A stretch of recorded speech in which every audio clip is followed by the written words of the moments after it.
any provision of law here na mag-conduct po kayo ng e-lotto? Your Honor, there is none because our e-lotto as we have now is a betting platform. It is not a game. That is your answer, GM. What is your legal basis in conducting such? Wala yung word na agent or your authority to engage the services of agents. It's not provided for in the two laws. Pinipilit mo lang eh. Isa pong issue. GM Robles, your charter is known as Republic Act number 1169, right? Yes, Your Honor. Yes. Kailan po na-approve ito?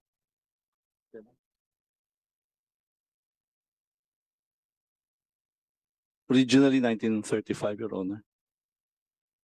1935? Hindi. I think that's the presidential decree, if I'm not mistaken. I'm talking about RA number 1169. Number 3 promulgation the RA. 1934 and it was amended in 1979, Your Honor.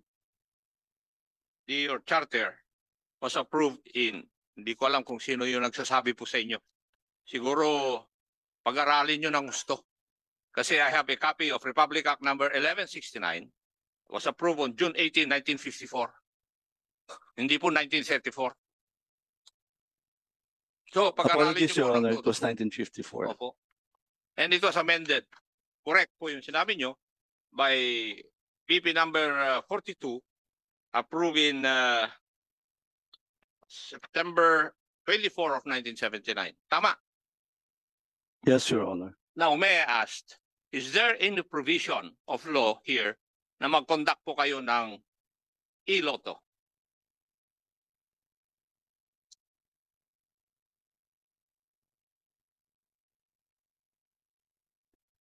Your Honor, there is none because our e-lotto as we have now is a betting platform. It is not a game. If that is your answer, GM, what is your legal basis in conducting such? Ano po ang legal basis ninyo? Bakit kayo nag-operate nito? Your Honor, our mandate is to raise funds for charity, and this is one of the modes or the activities that we do for increasing our revenues. Tama po, kasi under Section 1, Paragraph A, you are supposed to conduct lotteries. Tama po. Yes, Your Honor. Now, dito po sa provision lahat ng batas na ito, Republic Act number 1169 at saka BP Batasan Pambansa number 42, is there any provision? Meron po bang provision dito na pwede kayong magkaroon ng agents in order for you to operate lotteries? Sir, I would. Yes or no? Yes, Nabasa mo, yes sabi po, mo eh. yes po, sir. Although I have. Saan pong provision po yun? Sir, it is part of the corporate power of PCSO as a corporation. Saan na po yung provision na yun? You're a lawyer, Panyera. At There is PCSO. no express provision. Where is it provided for? Your Honor, because PCSO Hindi, is. ang tanong ko po, attorney, is where is it provided for? Where are you coming from? Okay po. It is provided for provided, sir, in Section 1, in the first paragraph of Section 1.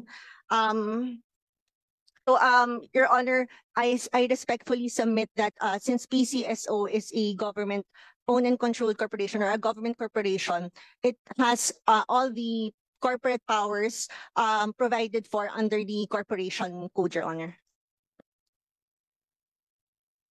Iha, ang tanong ko po, your charter is 1169 and BP 42, which amended 1169. Tama?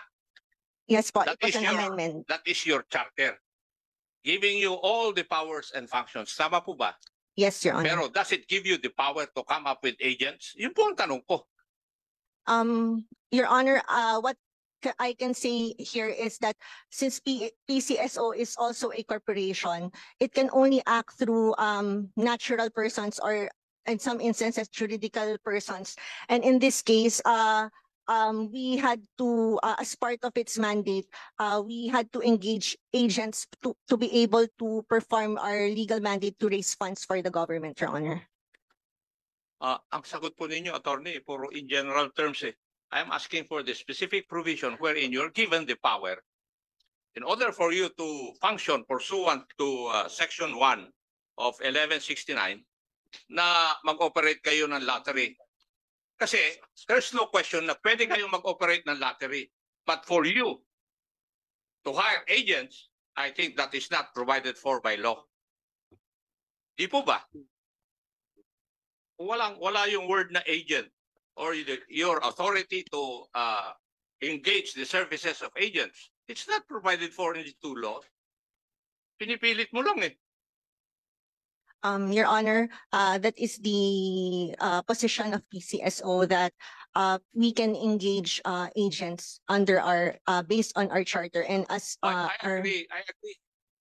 In your opinion, Madam Chair, but that is only your opinion. Insofar as the provisions of law are concerned, wala naman po nakalagay eh. Di po ba? You as a lawyer should know that. Tama? as I said earlier, there is no express provision in Republic Yes. Act 1169. Yes.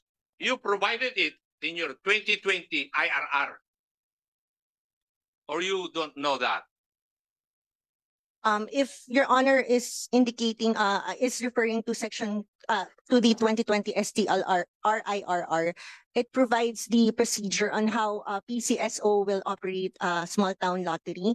And this includes the engagement of agents of PCSO to assist PCSO in its Yes. collection of STL bets, Your Honor. Kasi Iha, you were not with PCSO before, right? Kasi iba yung lawyer na nakakaharap namin nung mga previous hearings nito in the previous congresses. Tama? Yes, Your Honor, I just Yes. assumed the position last January Oo, 2020. kasi yung mga ibang abogado dati ng PCSO, nag-agree sila na wala talagang provision sa batas yung pagkakaroon nyo o pag-engage nyo ng agents to conduct lotteries. Kayo lang ang pwedeng mag-conduct ng lottery, the PCSO, but not to engage agents to conduct lottery. No, those are two different things. Would you agree? Your Honor, as I said, since this is an Hindi, agency tanong ko naman relationship, siya, would you agree with my premise? Sagutin No, mo yung tanong ko muna, um, umiiwas ka eh. most respectfully, Your Honor, I do not agree with your premise that PCSO cannot engage agents because under agency relationship, the agent is acting beyond within the scope of authority of the principal and Then the what acts of is the your agents. authority, Madam Attorney, na mag-hire kayo ng agents? Yun ang hinahanap ko, Antimano. What is your legal basis? Yes, Your Honor, I would respectfully submit the position that under the Republic Act 1169 and even the agency relationship, the corporation code, PCSO as a juridical entity can engage agents and can exercise the powers that are granted to a corporation or a juridical person, Your Honor. If you provide a provision of your IRR not included in the intent of the law, it is known as ultra vires act, di ba, Attorney? Your- Yes. Your Honor, Hindi, sagutin mo muna yung tanong ko. Hindi ba? If you provide in your IRR a provision that is not included in the provision or intent of the law, it is known as ultra vires act. O hindi mali yung pagkaintindi ko nung nag-aaral din ako ng batas. Your Honor, from what I understand, an ultra vires act is where an entity acts beyond the authority given to such entity. Agree. In this case, I respectfully again submit that in addition to Republic Act 1169, there must be other laws that would have to be considered. And actions from the executive office to determine if the actions of PCSO may be considered beyond its authority. So in this case po, going to the 2020 STLRIRR, Your Honor, this was issued pursuant to Section 10 of Republic Act 1169. And pursuant to Republic Act 1169, this was submitted before the Office of the President, and this was approved by the Office of the President. And after its publication and posting, it was only then that it became effective and applied by PCSO in its STL operations, Your Honor.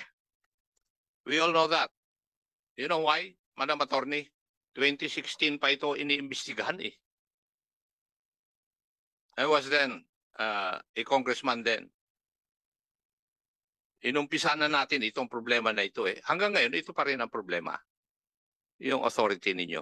Kaya, I beg to disagree with you, with your opinion, Madam Attorney. Dahil, as I can see, there is no, as you have admitted, there is no express provision in the law which would give you that power.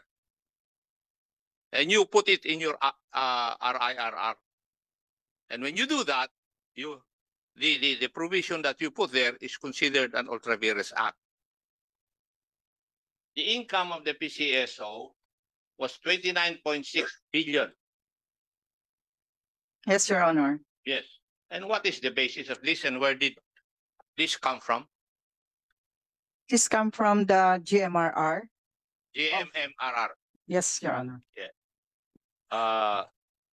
guaranteed minimum monthly retail Retail receipts by the AACs. Yes, Your Honor. Tama? Yes po. Yes. So, as you have reported also, during the pandemic, the number was 59. Tama rin po ba? During the pandemic, 63 po. 63. Kamali yung aming COMSEC. In 2021, your AACs went up to 82 with an income of 21 billion. Tama po ba? Yes, Your Honor. And in 2022, it increased to 85 AACs with an income of 28 billion. Yes, Your Honor. Tama po. And in 2023, the income of the PCO was 29.6 billion, 100 po ang authorized agent cooperatives. Tama. Yes, Your Honor. Bakit ganito lang po ang increase? I think that this was asked by the chairman in the last meeting. Because, Your Honor, during 2021, marami po tayong mga AEC na terminate because of yung Yes, in 20... from 2021 to 2022, there's a 31.91% increase. And then from 2022 to 2023, it's 4.41 because of the number of terminated AACs po.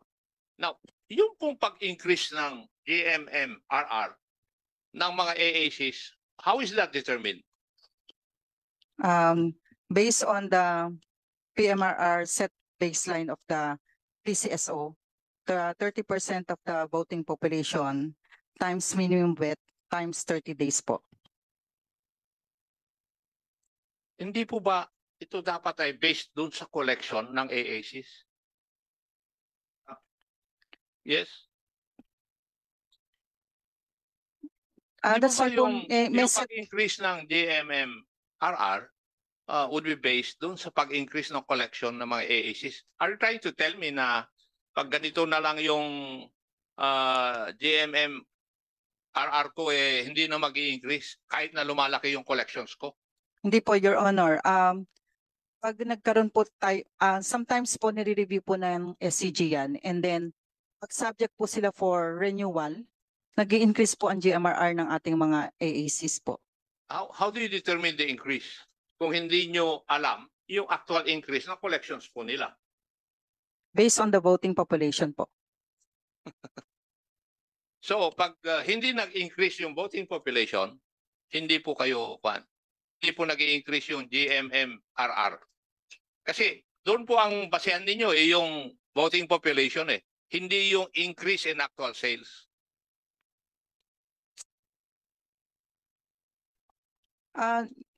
Sometimes po yung minimum bet po ng corporation po, nag-i-increase din po.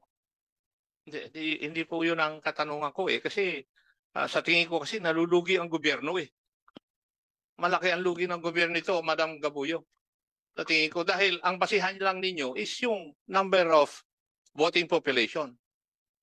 If I compare the number of voting population doon sa increase ng actual sales niya, kung baga sa voting addition, kung sa actual sales multiplication, yun po yung tingin ko rito. And therefore, the government is losing revenues if your basis is the voting population, not the actual sales of the AACs. Ginagawa nyo yun dahil nahirapan kayong i-monitor yung actual sales nila. Yun na lang ang sabihin po ninyo. And I will accept that. Di po ba? You cannot monitor the actual sales of the different AACs.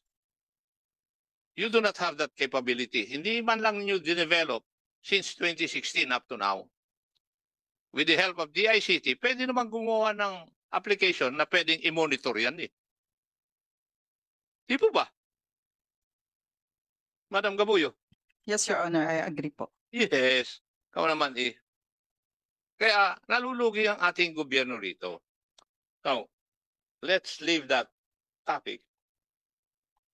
Let's go to yung inyong AACs. Meron na po ba kayong, narinig ko kanina sa pagtatanong ni Honorable Flores, may mga terminate kayo na AACs, right? Would that be correct? Sorry, Your Honor. Kanina sa pagtatanong ni Honorable Flores, inamin po ninyo na may mga terminate kayong AACs. Yes po. Tama po. And ang basis po, hindi sumusunod sa patakaran ng PCSO. Tama? Yes po. Yes. Kagaya ng ano? Could you give us examples of it?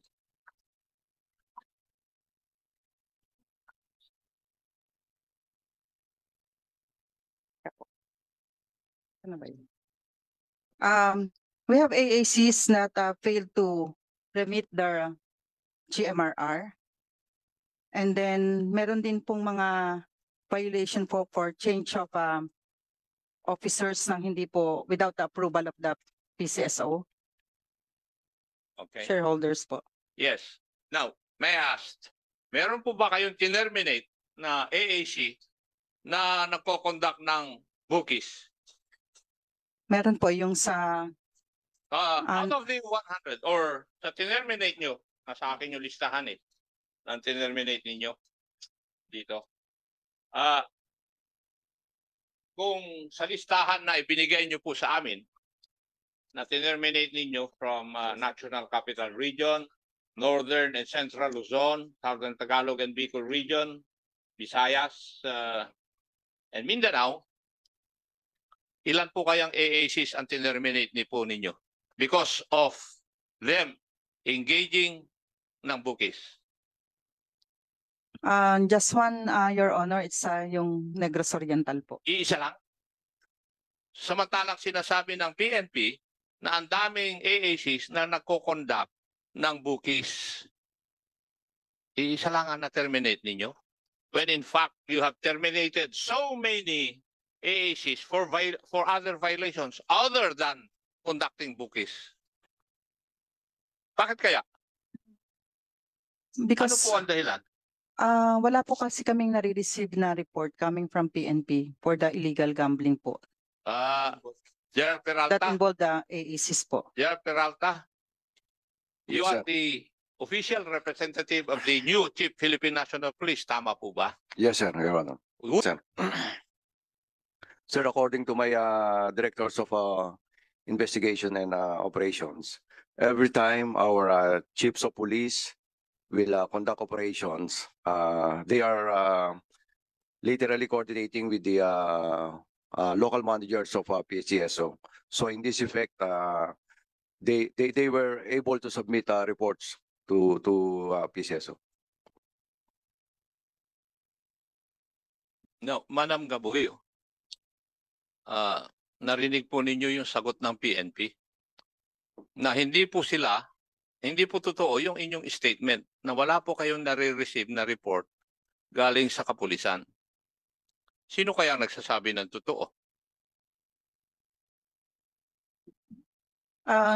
Sir, I would like to ask the PNP po kasi sabi po nila they are coordinating with our branch managers. So as to the report po na merong illegal activity yung aming AACs. Marami. Wala Maski po ako kami. alam po yun. Opo, pero Oo. wala po kaming nare-receive na official na report coming from the PNP. Sige. Yes, they are coordinating po pag may nahuhuli po sila. May I interject, Congressman? A bit lang. In accordance with your IRR, Article 1, Section 3, it is within your power to supervise, control. Di ba? Maliwanag, oh. Asan ba yung ano? Basahin ko sa'yo. The STL is a state-run local lottery under the control and supervision of the PCSO. So in other words, kung hindi mo alam that merong mga ganitong mga reporting ang branch office sector, ito yung boss na tinatawag in every part of the country, di ba? They should have done something to report all these illegal activities because we in the grounds, no, like us, congressman, kita namin yung mga nangyayari eh. Pero kayo wala kayong nakikita? That's impossible. May mga report po coming from our branch offices na illegal activities but not yung illegal na STL po namin na nagko-conduct ng illegal. Wala kayong ganung report. Opo, yung AACs po. Kasi may Because provision naman You po know why? What's the reason why? You don't have that kind of report that the STL operators are the one conducting the illegal activities? Because you are violating your own rules. Under section, I think that is for a while, no, Congressman, no, I just wanted to put this into record that under, I think, section,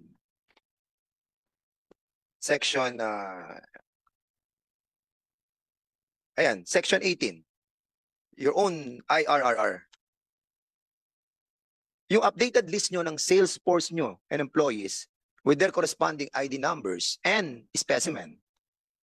Copy, furnish dapat ang PNP regional office and even the PNP stations. Diba? Updated. Lahat ng listahan. Yes, we have that monthly po. Okay. So, kung hawak niyo po ang lahat ng listahan ng mga employees ninyo, yung mga kubrador, lahat ng ganon, dito kasi wala silang, dito mandated sila to put up their own uniforms and all the IDs as well, di ba? Yes po. So, kung meron na kayong listahan na ganito, in other words, controlled mo na yung environment nila, di ba? Yes po.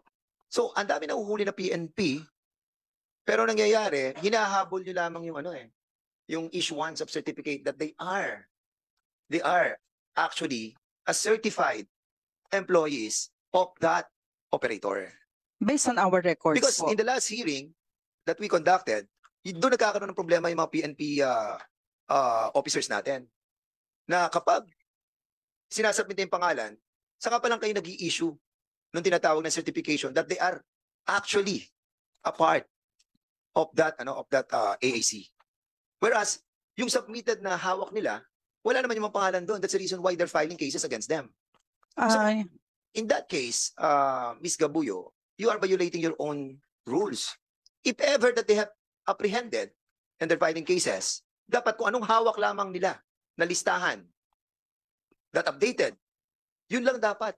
yes po, Your Honor. They don't have to ask your permission that they're filing cases against these people. You're correct, Your Honor. Yung sinasubmit po sa kanilang list po, meron pong mga pangalan yun Bakit with ID. Bakit naghahabol pa kayo ng mga certification na galing sa PCSO para padadala sa PNP? Nire-request po yun ng AAC? PNP na once na merong silang nahuli, nagre-request po sila sa PCSO kung yun based on sa Nagre-request list po ba kayo, nila. General Peralta?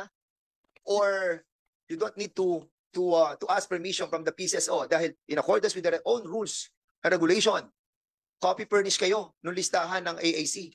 Kung ihawak nyo na po yung listahan kung sino yung mga employees na yon, you don't need to ask permission from PCSO anymore. Because it is their responsibility in accordance with Section 18 that kung may updated, within 48 hours, nakalagay dito, within 48 hours, effective na po yun, yun ay hawak ninyo at hindi nyo na kailangan pa humingi ng certification that these people are indeed a part of the AAC operator. Yun ang sinabi ng provision ng batas eh. So, General Peralta, from now on, you don't need to consult with them. Just get the copy furnish. The exact number of employees.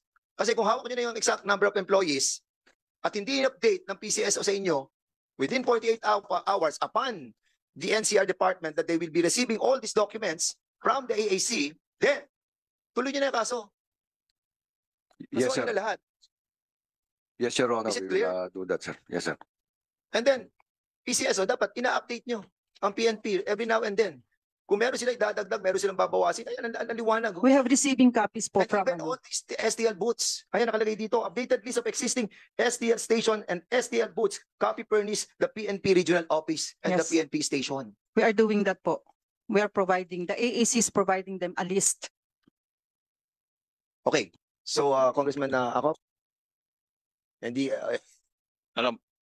Mr. Chair, kaya kailangan yung certification para ma-acquit yung kwan eh, yung dinimanda ng pulis. Kasi kung may certification na membro sila o empleyado sila ng AAC, di-dismiss ng prosecutor yung kaso for bukis. Yun Eh, naman katotohanan and eh. in that case, Congressman ako, being a lawyer, if I may ask, our good gentleman, if you have your own rules, no, na sinasabi ng ganito, tapos kumuha sila ng authority coming from you, issuing a certification na sila ay that is in violation of your own rules. So ang tanong ko, Congressman, being a lawyer, ano responsibility ng PCSO dito? Malaki dahil these AACs are their agents according to them. Oh. Di ba? Dapat kontrolado nila yung agents nila. They're their agents. Di po ba? Pero as it is, pinapasa nila yung responsibilidad na yon sa kapulisan. Kailangan pang mag-report ng pulis na itong AAC na ito ay nagko-conduct ng bukis para aksyonan nila. I think that is what I can see as insofar as the answers of Madam Gaboyo is concerned. Lastly, no, GM, can we kindly confirm, assure us that the final list of all these employees, the numbers of employees and what do you call that, the sales force of each and every operators in the whole country have to be submitted and given to the regional directors and the different PNP stations in all over the country for us to find out and submit to us. Submit to this committee all those sales force and employees of every operators for us to find out na kung nag-file na ang mga PNP tapos nag-issue pa rin kayo ng certificate outside that that submitted copy sa regional offices and to this committee, then you are in violation of your own rules. Can we have a commitment Yes, Your Honor. In fact, as a matter of procedure, every month po nagsasubmit. sa regional Updated office? po yan sa PNP. Nagsasubmit po Oh, kami. bakit pa kayo humihingi? General Peralta, nagsasubmit pala sila GM. Ba't humingi pa kayo ng authority na certification that these people are really under the wings of this AAC? There must be somebody lying on this hearing, Your Honor, if I Yes, may. GM. I think we have been doing writing always to Chief PNP, the regional director, provincial director. Whenever meron pong complaints yung AAC of illegal gambling, immediately po we write even the Chief PNP, the regional director. That's on record po. We can furnish you all our communication na ginagawa namin if there are reports po of illegal gambling. In the matter of the AACs engaging in illegal gambling, of course, we would love to have something concrete po, like a report po. But we have not received po any report from the PNP regarding an AAC engaging in illegal gambling. Okay, so I'm sure marami Yeah. pong balita, but we have to act on something po eh. para maging po tayo, magkaroon tayo ng transparency and kapraso na lang, Congressman na ako. So, please give us the list, no, ng lahat ng mga sales force nila. Kasi within that sales force, no, at outside yung mga tao na nakalagay doon, then the PNP can file a case against them. Kasi ibig sabihin, illegal sila. Hindi kasi kasama ng pool ng mga employees eh. And that will correct the problem that we are discussing in the last hearing about the issuance of business permit.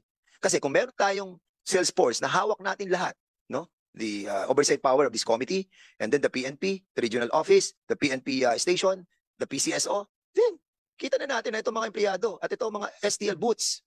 Beyond this are all illegals. Simple as that. Beyond this, pwede na kayo mag-file without asking any certificate coming from the PCSO. Maliwanag? Yes, Your Maliwanag, Honor. di ba? Pwede po ba digital file na lang po? Yes, para- yes, sir. Yes, sir. We'll